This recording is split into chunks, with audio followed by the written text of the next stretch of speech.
ओम गणेशाय नमः। तो मित्रों, आज हम बात करेंगे शुक्र ग्रह की। शुक्र ग्रह अपनी राशि परिवर्तन कर रहे हैं। अभी वो वृषभ राशि से मिथुन राशि में जा रहे हैं। मिथुन राशि बुध की राशि है। शुक्र अभी अपनी स्वयं की राशि से बुध की राशि में। बुध नपुंसकता से जुड़े हुए हैं। शुक्र वैभव, जो भी जीती लग्जरीज ऑफ द लाइफ, वो सब भोग विलास की बात करें, आर्टिस्टिक बात करें, उन सब से। तो ये सब तो शुक्र किन किन बातों के लिए है वो डिस्क्रिप्शन में भी डाल दूंगा मैं। और अदरवाइज मेरे YouTube चैनल है श्री करनी ज्योतिष एवं वास्तु शोध संस्थान के नाम से। आप वहाँ जाके और वो देख सकते हैं कि शुक्र का क्या प्रभाव, शुक्र जो उनके उपाय क्या है, शुक्र के क्या उपाय, ये सब आपको वहाँ मिल जाएंगे। तो अपन तो यहाँ सीधा पहले ध्यान कर लेते हैं।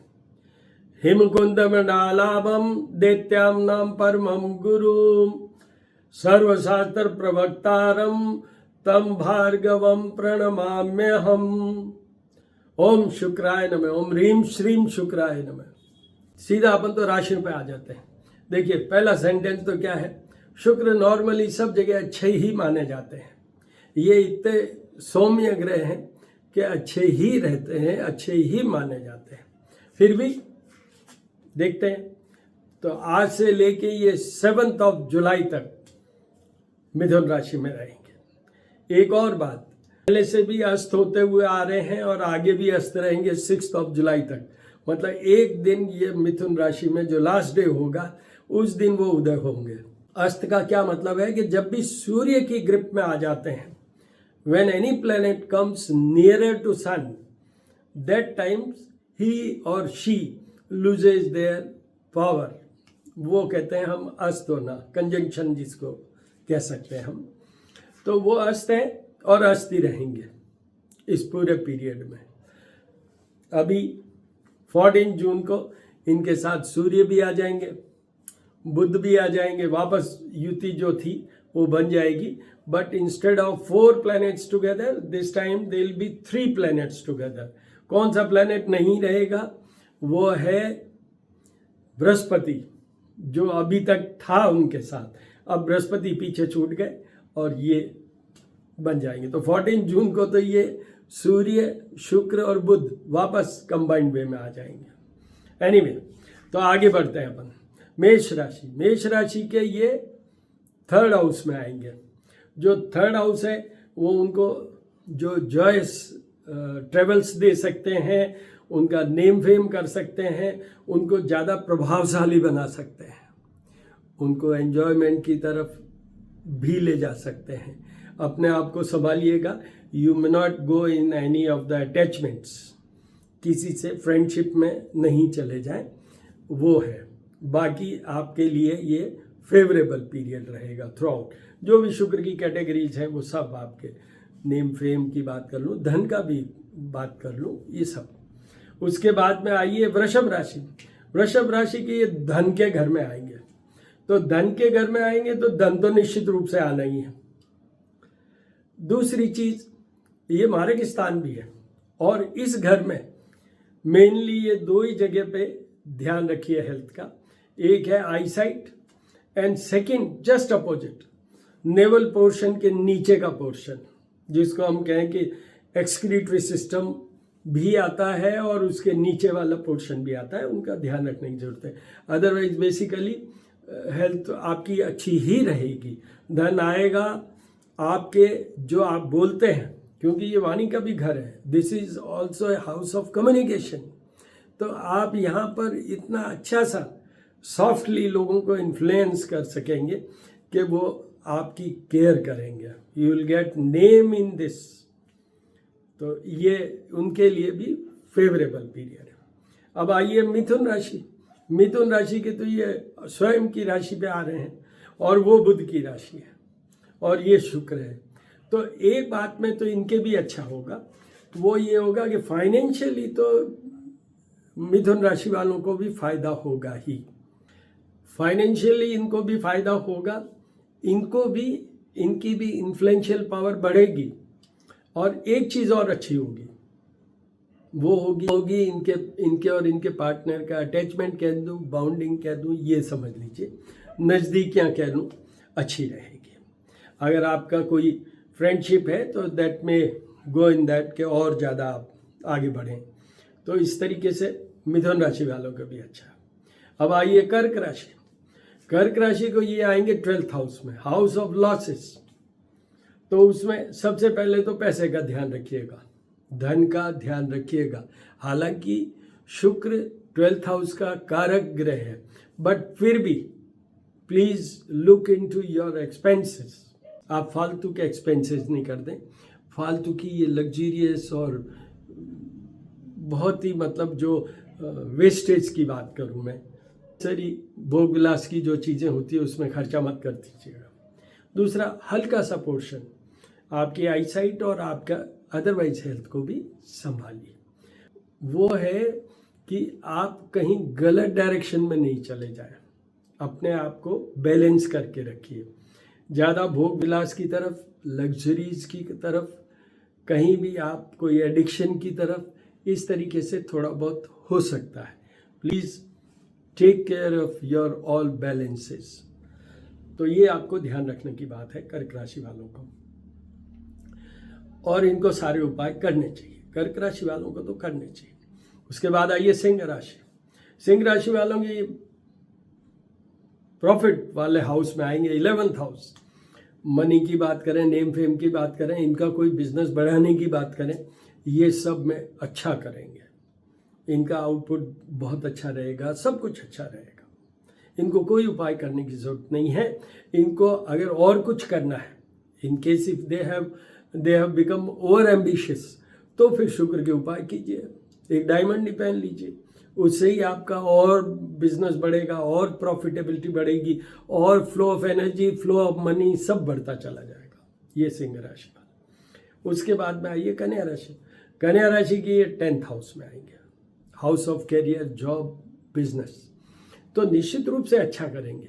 यहाँ एक ही पॉइंट पे अड़ती है बात, जब शुक्र कन्या राशि में होते हैं तो वो नीच की राशि में माने जाते हैं।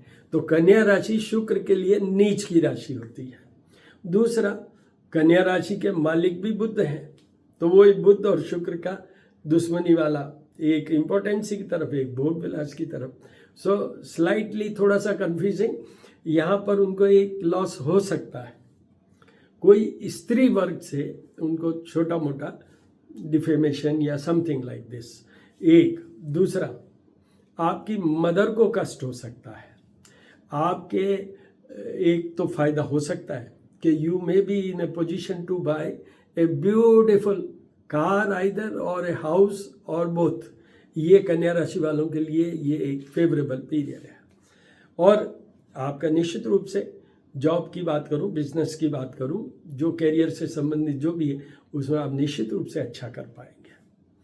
अगर आप स्टूडेंट हैं और उसमें भी सब्जेक्ट कौन से हैं, software based, not that mechanical engineer की बात कर रहा हूँ मैं, आईटी की, कंप्यूटर की बात कर रहा हूँ। अगर आप ज्वेलर हैं उसकी बात कर रहा हूँ, उसका कोई कोर्स कर रहे हैं, आर्टिस्टिक कोई भी फिल्म इंडस्ट्री की बात कर रहे हैं, और एनी ब्यूटीफुल सब्जेक्ट मतलब कोई सुंदरता का काम कोर्स कर रहे हैं, उसमें आपको सक्सेस मिलेगी with good marks, with good ratings. तो कन्या राशि वालों के लिए भी ठीक। तुला राशि की भाग्य में आएंगे, शुक्र भाग्य में, भाग्य से ही भोग विलास सब कुछ मिलता जाएगा। और उस भोग विलास में सबसे इंपॉर्टेंट क्या है शुक्र के साथ, मेरे हर वीडियो में मैंने क्या बोला है कि बुध है जो इंड्यूस करता है आपका बिजनेस। जो बुध है वो आपका इंड्यूस करता है बिजनेस। शुक्र है वो आपके जो फ्लो ऑफ मनी उसको कंट्रोल करता है शुक्र। Corpus of money is done by Jupiter and abundance of money is done by Rahu. तो यहाँ पर बुध और शुक्र का कनेक्टिविटी हो रही है। तो यहाँ पर क्या हो रहा है कि शुक्र है बुध के राशि पे, मतलब शुक्र और बुध की कनेक्टिविटी हो रही है, तो यहाँ पर आप भाग्य से कुछ बहुत अच्छा कर लेंगे। सामने थर्ड हाउस है तो आपका नेम फेम भी होगा। You will be in a position to achieve, मतलब जो आप अभी तक अटके हुए थे तो वो कर पाएंगे आप। ये है तुला राशि के, उनके फेवरेबल है। अब आइए वृश्चिक राशि। वृश्चिक राशि के एक पॉइंट पे तो बहुत फेवरेबल आएंगे, मनी वाइज। सामने धन का घर है तो धन तो आना है निश्चित रूप से, और साथ में लग्जरीज को भी लेके आना है, जो एंजॉयमेंट को भी लेके आना है। तो फिर क्या चीज़, या दो चीज़ों का उनको भी ध्यान रखना है। एक उनकी हेल्थ, और हेल्थ में भी नेवल पोर्शन से नीचे का मेन, और ऊपर आई साइट का भी ध्यान रखने वाली बात है। और दूसरा, रिलेशनशिप को संभालिएगा, रिलेशनशिप को संभालिएगा। 14 जून के बाद में सूर्य भी साथ आ जाएंगे, बुध भी साथ आ जाएंगे, तो इसलिए रिलेशनशिप को भी संभालिएगा, वो जरूरी है। और इनको वृश्चिक राशि वालों को सब उपाय करने चाहिए, सब। उसके बाद धनु राशि। धनु राशि के 7th हाउस में, 7th हाउस में शुक्र, केंद्र स्थान में शुक्र, हालांकि ये मार्ग स्थान भी है, तो थोड़े बहुत हल्का फुल्का, इतना इम्पैक्ट नहीं आता इस घर का। हेल्थ का थोड़ा सा कोई पोर्शन, अपनी रिलेशनशिप को संभालिएगा, क्योंकि यहाँ फिर वही मैंने कहा कि वो सूर्य और बुध भी 14 जून को आ जाएंगे। 2 ही तो दिन है, कल का दिन है, परसों तो वो भी आ जाएंगे। तो इसलिए आपको अपने वो रिलेशनशिप को संभालना है। यहाँ पर एक फ़ायदा आपको निश्चित रूप से होगा, वो होगा मनी गेन। केंद्र स्थान में शुक्र है और बुध की राशि पे है, इसलिए डेफिनेटली आपका या तो कोई दिमाग ऐसा चलेगा कि you land up with a new business, very creative business, या फिर आपको धन का फायदा हो जाएगा। ये है धनु राशि। अगर आपकी हेल्थ और रिलेशनशिप में कोई प्रॉब्लम होती है तो उपाय कीजिए, अदरवाइज कुछ है नहीं। उसके बाद मकर राशि। मकर राशि ये 6th हाउस में आएंगे। शुक्र 6th हाउस में, जैसे मैंने करके 12th हाउस में बोला था, यहाँ वीक माने जाएंगे शुक्र, या शुक्र बिल्कुल वीक माने जाएंगे। तो वो उनको सारे उपाय करने, पहले तो मकर की बात करूं, उनके शत्रुता नहीं हो जाए, अननेसेसरी के फालतू के कोई स्कैंडल में नहीं फंस जाए आप, ये ध्यान रखिएगा। मकर राशि वालों को तो सब कुछ ध्यान रखना ही है शुक्र का, और उनको सारे उपाय करने हैं, सारे उपाय करने।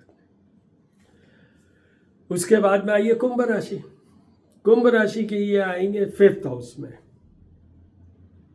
5th house, house of output, performance, love life, संतान पक्ष, इतनी चीज़ों के लिए है।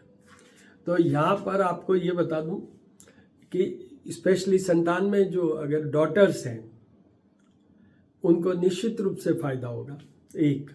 दूसरा, आपका क्योंकि ये बुध से कनेक्टेड है ना, शुक्र बुध की राशि पे है, तो इसलिए इसमें आपका एक आउटपुट में you may get some other way also, कोई आपको भी ये कोई अलग तरह कैसे बिजनेस का एक कोई इंडिकेशन दे सकता है, या दिस वीनस में take you to another business, कि ये देखिए ये बिजनेस करिए आप, और उसमें आपको फायदा होगा। कुंभ राशि वालों का भी ये फेवरेबल पीरियड है। लव लाइफ का यहाँ शुक्र है, पर साथ में बुध आ जाएगा 14th को, और बुध की राशि पे तो है ही ऑलरेडी, तो इसलिए वो कोई विशेष महत्व नहीं है उसका, नो इम्पॉर्टेंस। पर कुंभ राशि के निश्चित रूप से ये फायदे वाला पीरियड है। आइए मीन राशि, लास्ट राशि। मीन राशि के ये 4th हाउस में आएंगे। 4th हाउस में शुक्र, luxuries, happiness, life is beautiful, इस तरीके के वर्ड इसके साथ अटैच होते हैं। पर साथ में वो सूर्य और बुध आने के बाद में हैप्पीनेस का लेवल भी थोड़ा कम करेगा ये शुक्र। ये नहीं अचीवमेंट दे सकेगा विशेष, बट फिर भी जैसे आपको अभी तक जो पोजीशन थी उससे आपकी ये बेटर पोजीशन होगा, ये बेटर पोजीशन होगा फॉर लग्जरीज। हो सकता है आप अपने कोई घर का कुछ कर लें, रिनोवेट कर लें, नया खरीद लें, गाड़ी खरीद लें, या कुछ कॉस्टली लग्जीरियस आइटम खरीद लें, इस तरीके से। इनके भी फेवरेबल है, बट इनको छोटा सा तो उपाय करना ही चाहिए। यहाँ पर मैं 1-2 मिनट लगा देता हूँ। कौन से उपाय हैं शुक्र के मेन? गणेश जी का सबसे पहले, क्योंकि ये वैसे भी बुध की राशि पे है, जिसके बुध के अधिष्ठाता कौन है? भगवान गणेश। तो सबसे पहले तो क्या करना, गणपति अथर्व शीर्ष के साथ गणेश जी का अभिषेक कीजिए, को सिंदूर और घी मिक्स करके लेप कीजिए। ये ऐसे भगवान है गणेश जी जिनको लेप करना चाहिए पूरा। You have to apply on complete idol of Ganesha, वो कीजिए। और दूसरा उनके साथ में मेन क्या है? महालक्ष्मी की पूजा। कनकधारा स्तोत्र, अंगम हरे पुलग भूषण माश्रयन्ति, और श्री सूक्त, हिरण्यवर्णा हरिणीम सुवर्ण रजस्त्रजाम चंद्रा हिरणमयी लक्ष्मी, चंद्रा हिरणमयी लक्ष्मी जात वेदोना। उनके साथ में उनका अभिषेक कीजिए महालक्ष्मी का। फिर उनको बहुत अच्छे तरीके से संगठित कीजिए। हो सके तो आपके घर में जो भी वाइफ है, मदर है या बच्ची है, उसके थ्रू करवाइए, वो भी खुद संगठित होके करें, आनंद लीजिए। उससे आपको निश्चित रूप से शुक्र सुधरेंगे। एक ये है। दूसरा जो मैंने मंत्र बोला था, हिम गुंदम नालाभम दैत्यानाम परमम गुरु सर्वशास्त्र प्रवक्तारम भार्गवम ब्रह्म, उसका ब्राह्मण द्वारा जाप पूजा भी करवा सकते हैं। इसमें आपको कोई क्वेरी क्वेश्चन हो तो मैंने बता दिया, 9978627397, उस पर आप रिकॉर्डेड वॉइस या रिटन नोट भेजिए। I will certainly respond. All the very best my dear friends, all the very best. ओम ह्रीम श्रीम शुक्राय